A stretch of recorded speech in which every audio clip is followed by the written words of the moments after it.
when you look at what the U.S. is attempting to do, it's actually quite similar to when a person is talking to a gaslighter. Someone who always tries to spin things and convince the other person to ignore or to deny the evidence of their own senses, to deny the evidence of their own memories. And there's a lot of people, especially women, have a really tough time with not accepting these type of people in their lives. With men, it's a little bit easier. We're a little less social. We're a little less, concerned about the constant contact and so forth. It's quite common for guys who are good friends, very good friends, to not um, to not talk for months and months. Maybe even a period of a year or two, and then pick up like nothing ever happened. So it's easier for men to not engage in regular communication.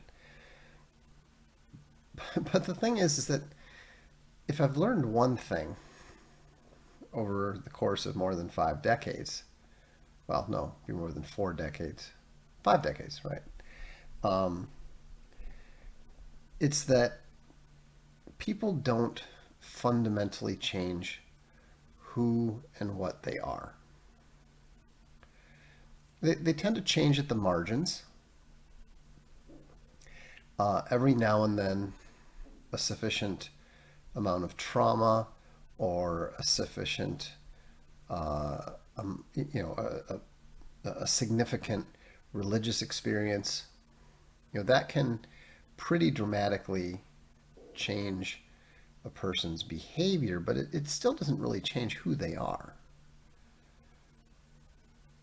You know, I'm very, very different than I was in my 20s. My behavior's obviously very different, but I'm still fundamentally and identifiably the same person. I hope I'm a better version of that person. The evidence would generally seem to suggest that I am, but I'm still identifiably the same person. Same quirks, same flaws, same strengths, you know, maybe a little smoother around the rough edges, but essentially the same.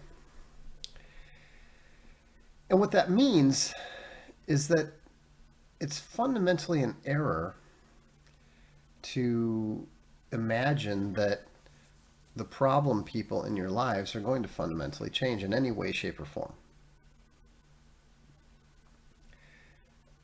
If you have someone in your life who lies to you, they are not going to stop lying to you just because you caught them once and chewed them out, and they cried and said they wouldn't do it again. They absolutely will. They're just going to be more conscious about trying to hide it from you. Liars always lie, whether they are broad spectrum liars, whether they're narrow spectrum liars who only lie about certain areas or certain subjects, whether they're the sociopathic liars who will lie even when there's no reason to lie. Akabir says, it seems our confused foreign policy is partly because our intelligence community is mostly female. It's probably part of it. I personally think that the reason that the foreign policy is so ineffective is that it's now pretty much dominated by Jews who have a lot of verbal skill but don't really seem to recognize the way that power tends to overrule influence. But what you're saying may well be a part of it. At the end of the day, it doesn't matter why. What matters is what. And both the Chinese and the Russians, and I strongly suspect a significant percentage of the European establishment, have figured out that the USA is fundamentally agreement incapable, is fundamentally untrustworthy, and therefore there's just no point in talking to them. Why should the Chinese talk to the US? They know the US is opposed to them, and the US wants to talk to China, and the US wants to talk to Russia for the same reason that the person who's a liar in your life wants to maintain contact with you. They can't work they can't work their deceptive magic when people don't listen to you. Hawk says everyone knows US negotiations are just manipulations by now. Yeah, I think so. Right? I mean, the US has demonstrated very clearly that it will use violence if necessary in order to keep the Europeans in line. That's why they blew up the Nord Stream. I have no doubt that there are a number of political leaders who are, subject to U.S. guidance, who have been told, you will remain in office and you will do what you're told. VFM Bear says, borderline personality diplomacy. I hate you. Don't leave me. Yeah, or harp and turkey. The harp is the reference to the the what is it called? Geothermic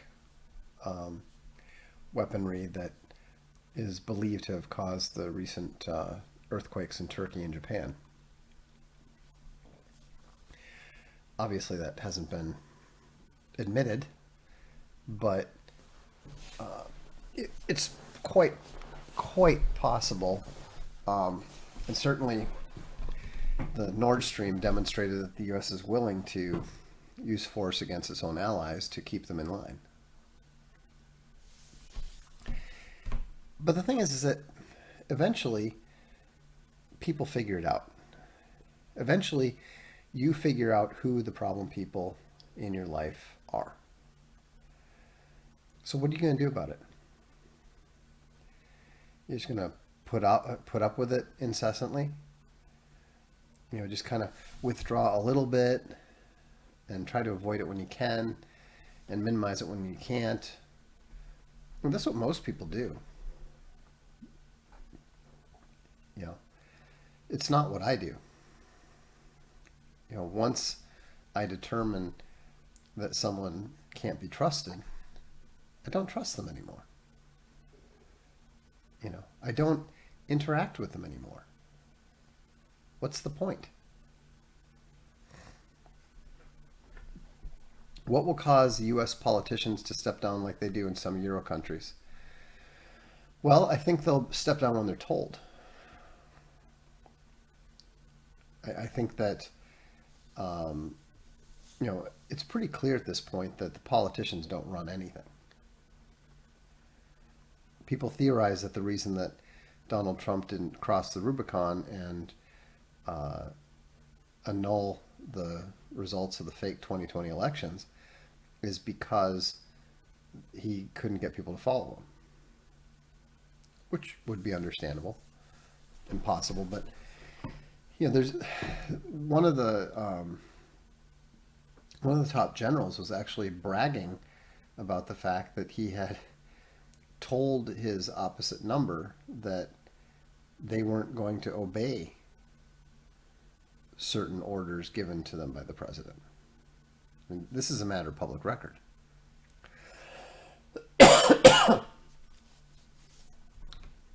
But, and I personally, I don't really have much of an opinion about the current state of the U.S. politics because I think all of it is fake to at least some degree. And I wouldn't rule anything out. I mean, I genuinely don't believe that the guy that they're putting forward as Biden is Joe Biden. I can see that he's not. Different nose, different ears, different eyes, you know. Where's Hillary Clinton been, right? I mean, there's even some that have wondered about Trump himself. Nothing at this point would surprise me. The world is always a much weirder place than we believe. It's usually weirder than we can even imagine. Unless, of course, you're H.P. Lovecraft. His imagination was worse than reality. Thank goodness. Um, Anyhow, life is too short to put up with people that are full of malice. It's too short to put up with people who are full of deceit, especially because um, it's just not worth the headaches and the hassle. Not Daredevil said, what would be the point of having a fake Biden instead of Harris? I would assume that the reason that they have a fake Biden instead of Harris is because Harris is so hated and is so incoherent that I don't think that they see that as an improvement. You know, it's really alarming to, well, I mean, if you notice, Harris almost never gets interviewed or anything anymore just because she can't talk into a microphone without bursting into some weird hysterical cackle. It's crazy and disturbing. But there just isn't any reason to subject yourself to people like that. You know, there's so many good people out there. There's so many decent people that you should reserve your time for them. You know, it was kind of funny. We were working on a project the other day, and there's a couple different ways to approach it. And uh, I came up with a solution, and my dad said he laughed and said, "That's typical." I said, "What?" He said, um, it's. He said, "Your solution is to have somebody do a favor for you," and it's true. You know, I have a lot of people who are inclined to do favors for me because my inclination is to do favors for them. You know, it's a barter economy of mutual benefit. But you can only do that with good, useful, trustworthy people. One of the problems that people don't really think about in terms of bad people is opportunity cost. If you're spending your time wrapped up in all of the unnecessary, unpleasant drama that the deceitful inevitably produce, you are not cultivating friendships and favors with good, reliable people. And the key is, if you want good, reliable people to be positive inclined towards you, you need to be good and reliable yourself.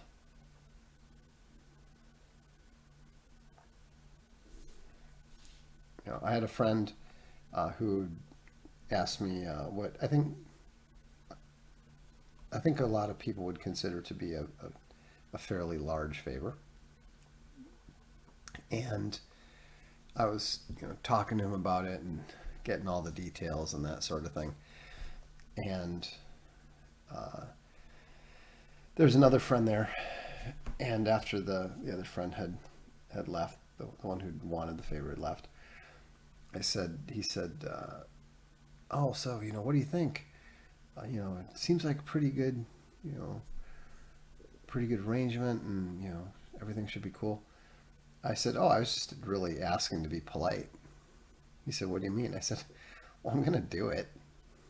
You know, there's no question. He's a good guy. It's incumbent upon me. If he needs the help, it's incumbent upon me to provide it. You know, it's nice to get the information and all that sort of thing, and approach it in an intelligent manner, but fundamentally, the you know if the one individual is a good person and a reliable person, and it's within your power to help them, your automatic response should be yes. Doesn't mean you have to tell them yes right away, but your internal mindset should be, yeah, I'm probably going to do that.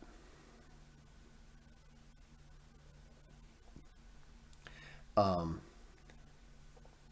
Big Red says the connection between drama and deceit is missed by most. Yeah, most drama is the result of deceit somewhere. Not necessarily with the person who's actually creating most of the drama. It can be because they're the victim of deceit as well. But one of the reasons why people have been so unsuccessful in trying to stir up drama between Big Bear and I is that there's no deceit there. You know, he's honest with me, I'm honest with him. There's a fundamental trust there that means that there's no way for drama to insert itself.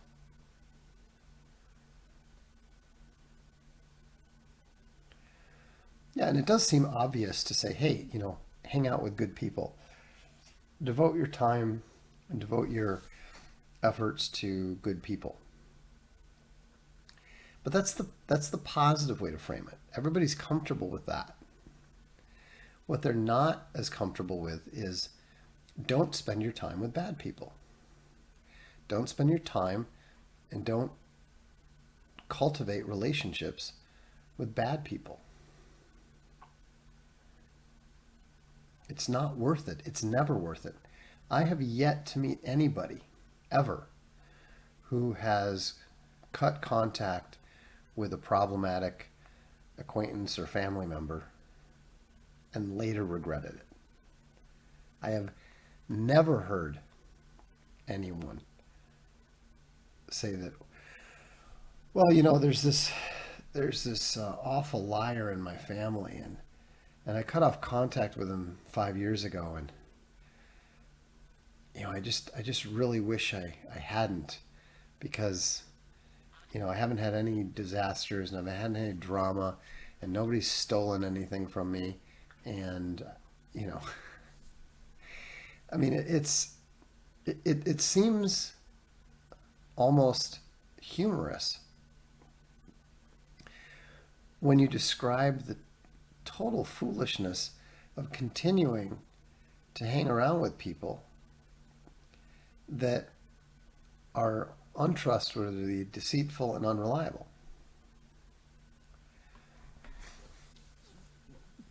Maybe when you're young, maybe when you're in your 20s and nothing really matters, and you're just figuring out the world, and you've got some crazy, funny, unreliable friend, you know, fine.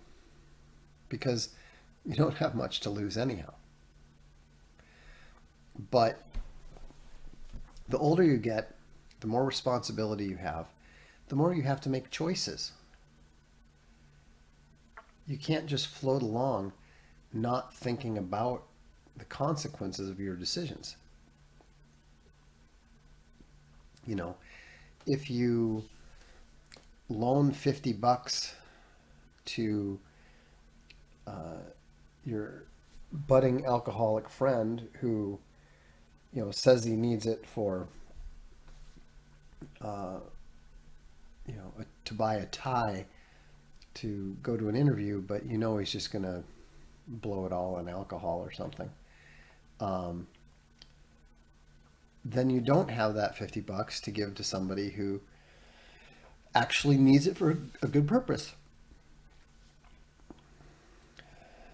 You know, your actions have consequences for your life. Your decisions have consequences for your life. And all of us know people who are fuck ups. We all know people who, they seem to be, decent for the most part, but they just always make bad decisions. You know, that's not those are not people that you should be investing time in. You're not going to fix them. People condemn guys for being Captain Save-A-Ho, and rightly so. But the same problem that applies to the Captain Save-A-Ho also applies to people who insist on clinging to their friends. No, see, I disagree with this. Sigma and Omega says, but family is family? No. I don't care that I happen to have a genetic relationship to certain people. If they behave in certain ways, I don't want anything to do with them. I don't want to be around people who lie. I don't want to be around people who steal. Yeah, Jesus made it pretty clear.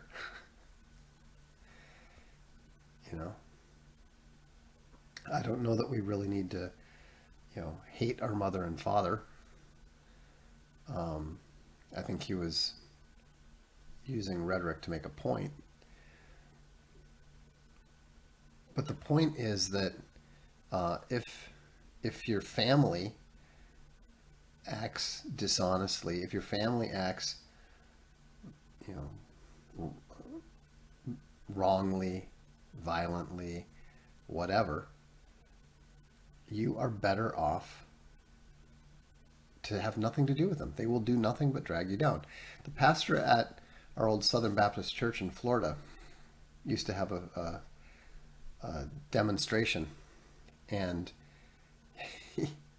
he went and had he's a pretty big guy, former football player, and he set two chairs up, and he invited two people to come up, and he had them stand on a chair. They're both standing on a chair on either side of him, and he puts his hands up and he says, "Pull me up." And they're pulling as hard as they can, and he's not resisting. He's not going limp or anything, but he's a big guy. He's not moving. He's not going anywhere. And then with one motion, he just pulls them both right off the chairs. And he said, "It is easier to be dragged down than it is to lift someone up." In most cases, you are not going to lift someone up, especially not if they don't want it. There's nothing wrong with helping somebody who wants to improve. That's a good thing. That's to be admired.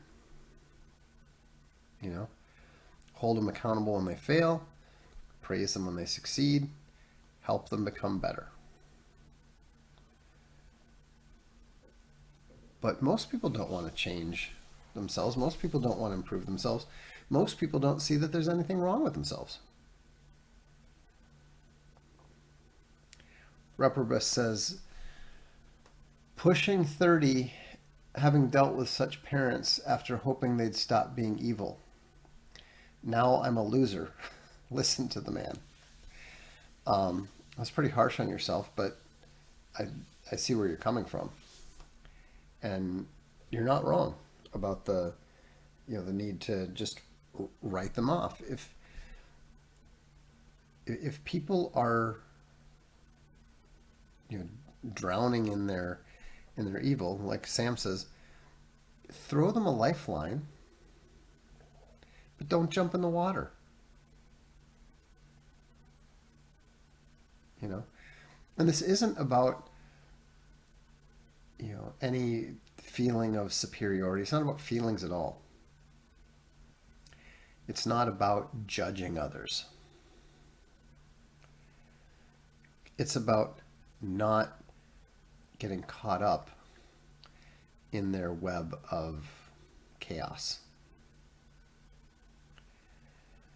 Life is difficult enough, and we are all flawed enough that we don't need to take on the challenges of others as well.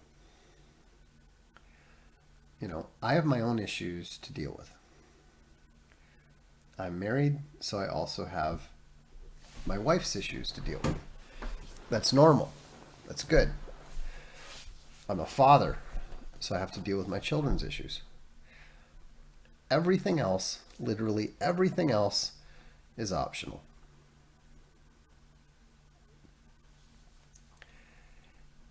So you can't fix evil. You can't repair malice. If God isn't going to do it, you're not going to do it.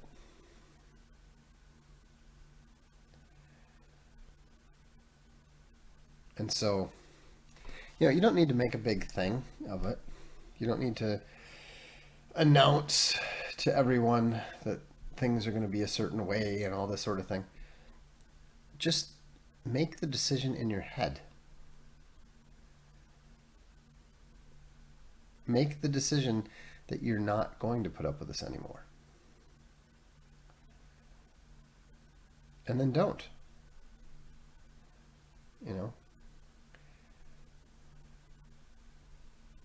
It's not that hard. What's kind of interesting is that, except for the extreme narcissists, most people don't even realize that you've mentally cut them off for a period of months, if not years. And the thing is that the longer it goes on before they even realize it, the easier it is to maintain it once they do realize it.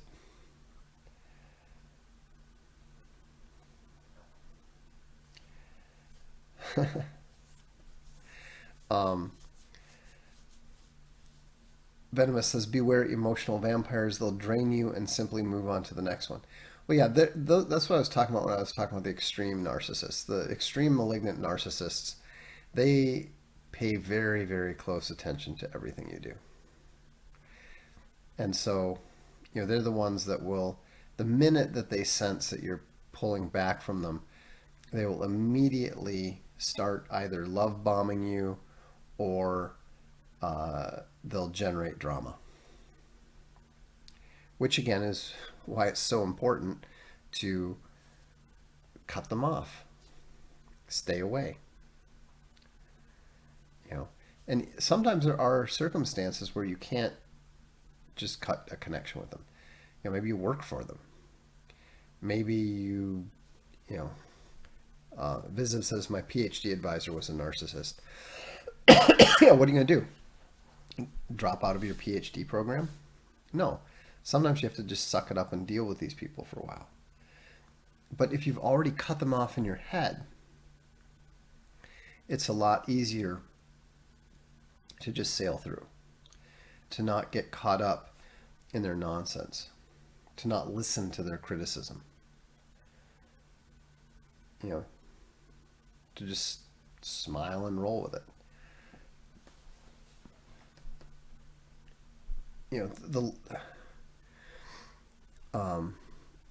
A bear who has a very long name says, I had to learn this to quietly disassociate. To go public was my ego. Yeah, exactly. I mean, that's a gamma thing. I mean, have you ever noticed that, that uh, gammas always flounce?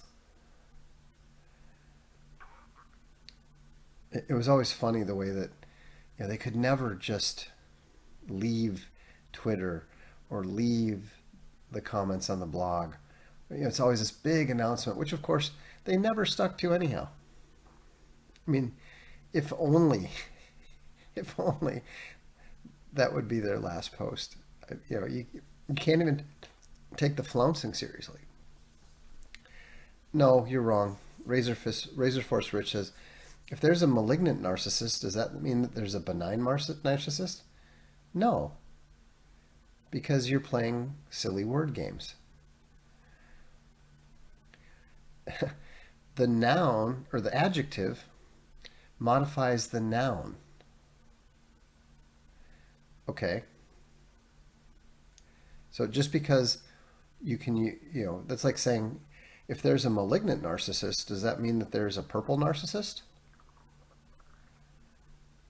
You know, there are narcissists, but there are particularly dangerous narcissists who are called malignant narcissists. And don't always focus on what the word actually means in the context. Don't, um, you know, everything is not a binary duality. No, don't make it. I was just messing around. Well, it was, don't. Um, the, I'm not sure. Sam says benign narcissist is an oxymoron. I'm not certain about that.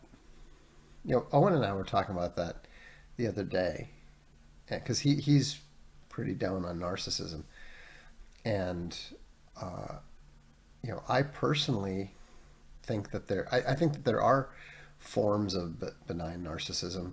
I'd like to think that my narcissism is mostly benign, um, because you have to be some element of narcissist if you are going to be a creator of any note. I mean, Tolkien had to be somewhat narcissistic to spend the amount of time he spent alone writing Lord of the Rings. People sometimes say, well, how come you don't spend more time being social, doing this, doing that, And, I point to my library and say, do you see that book has more than 900 pages? They're like, yeah. I said, how do you write 900 pages while you're being social? It's not possible. And I do think that, remember, the original concept of narcissism is, the someone's, the original narcissist was just staring at his own reflection, not doing anybody any harm, not doing anyone any good. But, I personally think that if you read Hermann Hesse's book, Narcissus and Goldmund, I thought that Narcissus was quite admirable. I mean, yes, he was cold and, ultimately barren, but he wasn't running around seducing people like Goldmund and wrecking lives. Fencing Bear says, I heard Tolkien. It's how you summon her. You just say, Tolkien, Tolkien, Tolkien, and poof! She appears in a cloud of sweet-smelling leafy smoke, leafy green smoke. Um, and she says, I think narcissism is different from autism and is possible to be confused. Well, yeah, it's very different than autism, no question. Um, I don't know that people are too likely to confuse it just because uh, autism is so disjointed. I mean, I guess it can be a little bit confusing in that it's always a bit startling the way that people who are narcissistic will pull the conversation back to themselves, and sometimes in this crude, out of context way that just kind of creates conversational whiplash. That's where it sometimes feels a little bit autistic.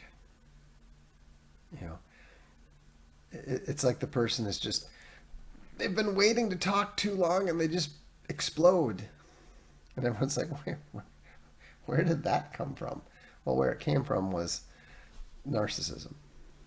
But when it's sufficiently out of context, it can look somewhat autistic.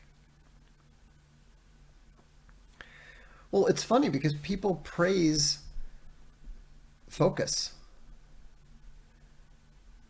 I mean, they'll literally tell people, you need to focus more. But when you're highly focused, then they tell you, oh, you're too narcissistic. You're too self-centered. You know, it was kind of funny. Um, Space Bunny is one of the funniest people on the planet. Um, it's a little unfair, actually, that a woman that beautiful should also be funny.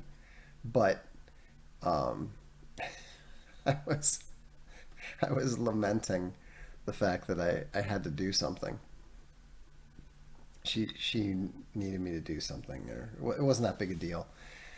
But I was, I was kind of moaning and whining about it, and she said, "Oh, I'm sorry. Is this getting in the way of you doing whatever the hell you want, literally all the time?" I said, "Actually, yes." But of course, as she intended, uh, I was already laughing, and that was enough to get me to stop my complaining. Um, but you know, the thing is that to accomplish anything, anything worthwhile, anything creative, it usually involves a fair amount of doing stuff on your own. Doesn't matter whether you're talking about poetry or fiction or nonfiction or music, all of these things, they necessarily require some level of self focus.